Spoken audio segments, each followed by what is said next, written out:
Your organization, the Eastern Congo Initiative, supports local solutions Yes. for development challenges. And you talked about the one experience that seems very successful. What have you found sometimes in the midst of such conflict, you wonder whether local solutions can actually be driven? You seem to feel, evidently, through the work of your foundation, that in fact it can.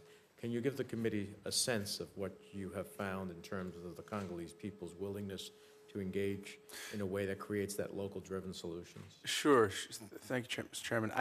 When I first looked for something to do around this issue, I did a lot of traveling and a lot of meeting of folks, and one of the things that struck me in the most profound way was that in the midst of, and this was in the heat of war and violence and a lot of misery and death, the need, the ability, the capacity that the Congolese had to repair their own country, the drive they had to make things work for themselves. And I thought that I anticipated finding people who had just blown apart and were sort of, I suppose I subscribed to that, that stereotype of Africans who are sort of lying around waiting for someone to show up and help them, when in fact these are folks who are really trying their very best to help themselves. And what I saw when I looked at the range of organizations working there, from the largest foreign NGOs from North America and Europe and on down the scale, was that the Congolese-based community organizations were the ones who best understood the culture, the values, the modes of the mores rather, of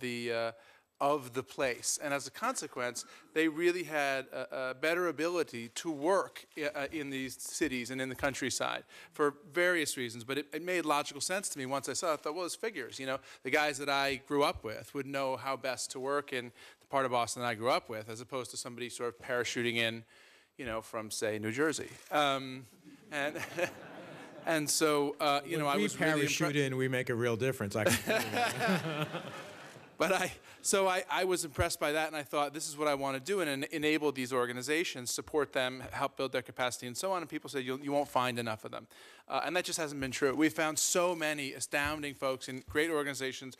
We can furnish the committee a list of those. There's almost too long to go into, from bringing child soldiers out of the bush, to maternal health, to radio and politics and justice. We have a legal clinic at Dr. Mukwege's hospital. And in all of those various ways, all those various areas, it's Congolese folks who are making the real difference. And it's those people who continue to inspire me to do this work. That's great. Thank you.